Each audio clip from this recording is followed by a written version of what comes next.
officially in the last week, and that is Carmelo Anthony, who announced the news today, and Andre Iguodala, who I believe announced the news last Tuesday, or maybe we just missed it for last week's episode. So Carmelo Anthony, as we know, he had a Hall of Fame worthy career. He was a 6-time All-NBA selection, 10-time All-Star, 3-time Olympic gold medalist, Olympic Melo. 2003 NCAA champion. He was on the all-rookie team. He was the scoring champion during the 2012-13 season, 9th all-time in scoring in NBA history, and he made it on the NBA 75th anniversary team. You switch it over to Andre Iguodala. 4-time NBA champion, a 1-time finals MVP, 7 finals appearances, a 1-time All-Star, 2-time All-Defense selection, and a 1-time Olympic gold medalist for Andre Iguodala. And Andre Iguodala has on his resume that with the state of the world on the line, who am I taking? Last shot? I want Iguodala. The most iconic moment in Max Kellerman's first take. So funny, bro. Oh my god, He was serious. He was dead ass too. That's the funny part. He was so serious. Yeah. So Jaevon, what do you think about these careers? I mean, to me, I think it's unanimous for all of us. Carmelo Anthony is a first ballot Hall of Famer.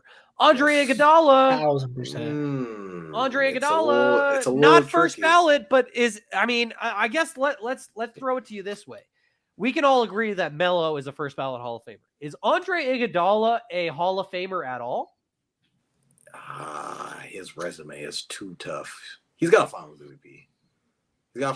He's got 4. He was the guy in the Sixers. Don't forget that he was scoring a lot. He was a making boy when he got going drafted. down. So I don't have the stats on me, so I don't know. But with the Sixers, he was going crazy, and even in Denver, he was a guy, a go-to guy with Andre Miller. I think Shaun. Was Shaun still on that team? I don't know. I think Ty Lawson was on that team. Ty Lawson was on that team. Was he there? Wasn't he there when AI was there too?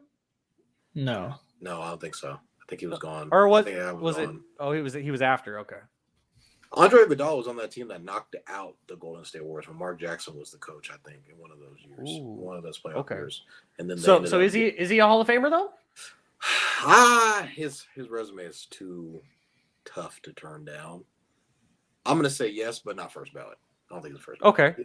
He'll probably be on a couple years and be like, you got to put Iggy in there. And, he'll end up getting. We'll see Steph get in there. We'll see Clay get in there. We'll see Dre get in there. And then they're going to be like, what about Iggy? Okay, Iggy's in there. What do you think, Garry? Yeah, I just thought about it too. The NBA Hall of Fame is not that tough to get into compared to like. It's not. Well, that's the thing. It's not the NBA Hall of Fame. It's the basketball Hall of Fame. He didn't have a college career like Melo did, winning an NCAA championship. But I mean, he wasn't a scrub when he was at Arizona. Oh, yeah. But Melo wouldn't, even if he just took his NBA career, would still be a Hall of Famer. But I would just say I think both of these guys will probably get in, guaranteed Melo. But I want to go to talk to Melo. When I first seen this today, I'm not gonna lie, I was a little bit heartbroken because I'm not gonna lie, Melo is one of the players like with Dwayne Melo can still give you like 12, 15 points. Yeah, and with LeBron, those 3 players are kind of like the 3 players that when I first started watching basketball.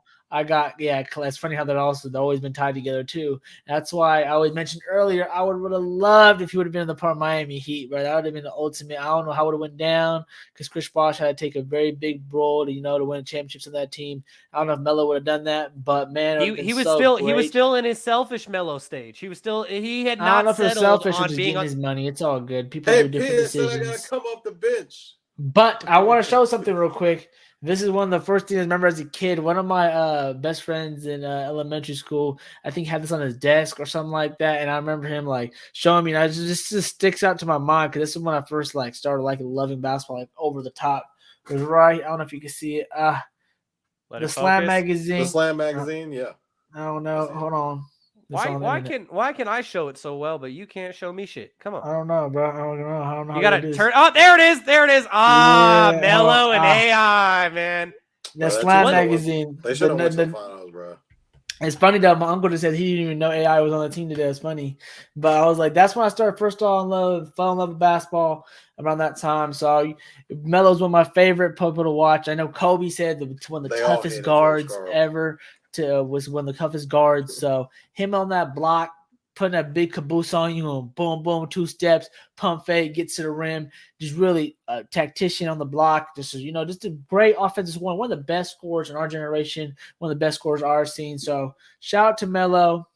And, man, congratulations to him. Hopefully he enjoys retirement. Like Vaughn said, I bet you can give some teams something in terms of maybe scoring. I don't know about defensively, but he's always been a great guy. Shout out to him. Enjoy him. Hall of Famer. Both guys, Hall of Famers probably at the end of the day.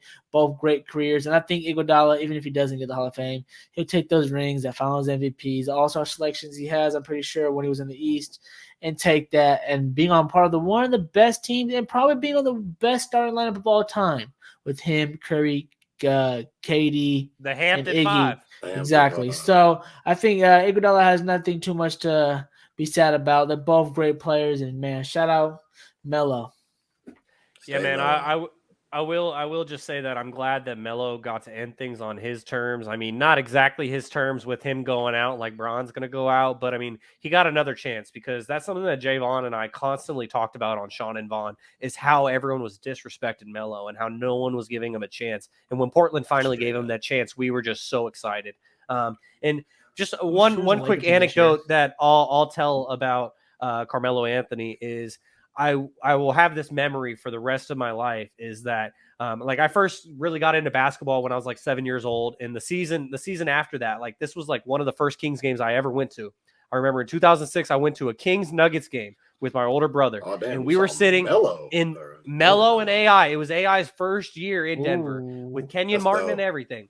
And I will never forget it because it was one of my first Kings games I had ever been to. Went with my big brother who's 16 years older than me. And I will never forget because we were at the very top row at Arco, in the very top row. And before the game started, there was a Kings season ticket representative who came up to us and was like, "Hey, I heard this is your first game." And I was like, "Yeah, it is." And obviously like 8-year-old Shaun. And then I remember she gave me a little pen that had a basketball on the top of it. And she said, "Well, since it's your first game, we should get you in some better seats." And they moved me and my brother down to the lower bowl. We were like maybe 10 rows back of the court. And it was like one of my first games ever. And man, I will never forget that. And I will never forget that it was against the Denver Nuggets because they absolutely torched the Kings. They wrecked us. Wait, y'all make playoffs that year? You said 2006, right? It was 06-07. So it was the first year that they didn't. Little did I know what I had. But man, that game and that memory, even with Melo and AI torching the Kings, like that is a memory I will have for life. And like you guys see how big of a basketball fan I am now. Melo, that Denver team was so cold, bro. I'm telling you, it was Melo, AI, Marcus Kenyon Martin. Kids don't Birdman. J.R. Smith was on that team. Like that team was Birdman. But they all hated George, like bro, with a passion. Hated George. Everybody Carlin, hates George Carlin. They almost got past them Lakers that one year too. But yeah, they ran into Kobe. I think Kobe won it that year. Yeah, Kobe won it that year. Yeah, they won the finals that year. So. Man, Melo, great memories, man. Straight up. Yeah, man.